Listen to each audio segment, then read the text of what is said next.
First thing, man, how you doing? Yeah, I'm good. The Matrix is obviously trying to destroy me in real time, but they have failed. So as long as I'm still breathing until they decide to try and do something about that, it's a happy day. All in all, I'm pretty good. I sit and argue with people, I discuss things with people, and they so fervently believe a point. And I say, why do you believe that so much? Like, do you have personal experience? No, but I saw the news. Why do you believe? The news told you X, and now you are desperate. You will sit here for hours arguing that point. A lot of people are completely empty vessels ready to be programmed. And I try and tell people, listen, to just stop for a second and understand that the things they're telling you to believe are not necessarily for your benefit. The people who make the rules don't make the rules for the benefit of everybody. They make the rules for the benefit of the people who make the rules. The reason I think they saw me as such a threat is because of the influence I had over the number one demographic they want to keep control over, which is the military-age males, the young males. That's the number one most scary demographic for a government. For sure. Because they're the people who cause revolutions. They're the people who are going to go out and die for your army or be the backbone of your slave force. So when you have a whole bunch of young males who sit there and go, we don't want to listen to the government anymore, Tate said they're all full of shit, then they're going to sit there and go, well, this guy has to go. He's not good for society as a whole. It's the young men they're afraid of. Yeah. The biggest problem with men today is that I think the world is becoming hyper-competitive. Most men are not aware and understanding of how quickly there's going to be a genuine shift in between those who have things and those who do not have things. Not just finances, but also female status, everything else. And it's a status game, right? And it's becoming harder and harder for men to play. And that's all women's fault, of course. Because, no, but it is, because women choose the winners, right? Women choose who the high-status males are. So women pretend to give a shit about men. Of course they don't. They give a shit about themselves. And a woman, if you ask her what she wants from a man, she's like, I don't want much. I just want to find a nice man who's a millionaire and 6 foot tall and funny and charismatic and interesting and spontaneous and looks after me and doesn't cheat.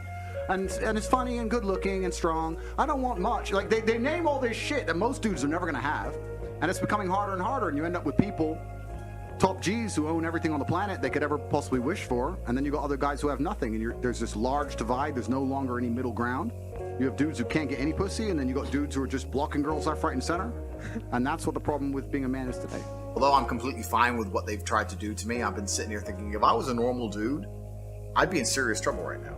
Like, not just financially, not just your economics, but genuinely how you feel. When I was canceled, when they tried their very, very best to lie about me and then delete me from all social medias and continue to lie about me, when you have the entire world trying to say you're something you're not, or convince the populace that you're dangerous when you aren't, or convince the world that you're a bad person when you know you're not, and a lot of people obviously believe it, then you start getting death threats, your family start getting death threats, and there's safety concerns. And I was thinking, if I was the normal dude living a normal life right now, this would be a serious problem. Luckily, I'm not a normal dude. People are being extracted for their value, their physical value, whether you're digging holes or carrying garbage or whatever.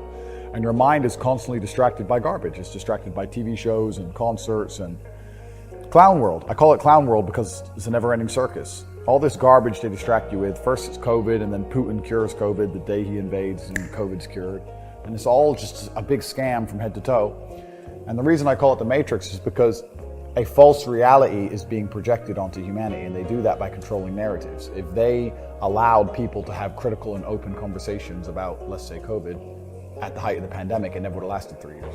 But the reason, because they censor and delete one entire side of the argument, then you're only left with their version of reality, and they're projecting a reality. And they do that with nearly every subject. There are so many subjects you can't have an open discussion on. And if they only control, if they delete all of one side and only keep one side there, then that's a false paradigm, it's a false reality, and that's what they're doing. And they're convincing people to act in certain ways and do certain things which are not necessarily in their best interest or necessarily true. Let's all be professionals here, let's be smart. The Matrix has decided to character assassinate me. They have gotten all of their media establishments, all of their bullets. They fired every fucking bullet at me. Do you think they're not going to sit there and go, what other bullets do we have in the chamber? Who's his primary audience? These guys. Which cuck do we have who obeys every word we say, who also is somehow listened to by some of his guys? Logan. Go to a podcast, Andrew's bad. Whether it was YouTube, whether it was his manager, whether it was his boyfriend, fuck knows who, someone sat there and said, do this. And they sat there for 2 hours saying, Andrew's so evil. You don't like a bunch of pussies because they were told to. Society punishes men for not being self-accountable. Society does not punish women for not being self-accountable. I'll give you an example. If you're a man and you're arrogant and you think you're something when you're not, trust me, society will teach you very quickly that you don't matter when you don't get laid and you stay a fucking brokey. If you're a chick and think you're something when you're not, you can run around with your ego, still get dates, still get laid, still have a fairly sensible social life. Society as a whole doesn't come along and slap you in the face with realizations. If you're a man and you think you're something you're not, it is a ticking time bomb until society teaches you a lesson. I put a life together that made me difficult to damage long ago, long before this, because I knew to a degree something like this was going to happen. But yeah, it was certainly an interesting few months when they began the attack. Yeah. We live in a world where I don't think the average person realizes how much they are lied to. From the way money works is a lie, financial system's a lie, judicial system's a lie, medical health care is a lie. It's all a lie. It's all a scam. Just go to work, pay your taxes.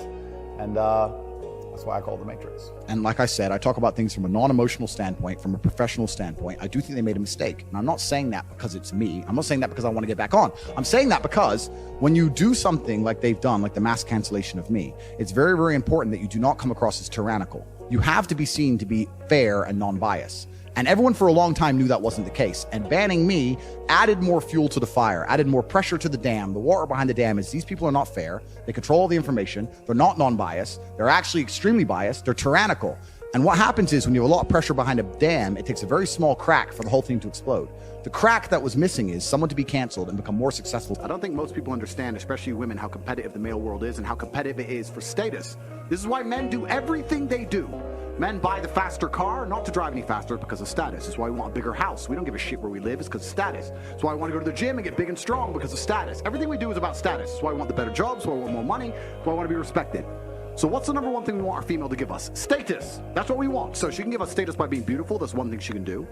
But another thing she could do is if I turn up home and I come home with my boys and she says, I'll cook you all a steak. That's status. That's all my boys going, Ross, you've just been out all night and she's here and she's going to cook for all of us and she'll clean up and tidy up. Boom. That's the kind of girl a man's not going to want to lose because it makes him look good.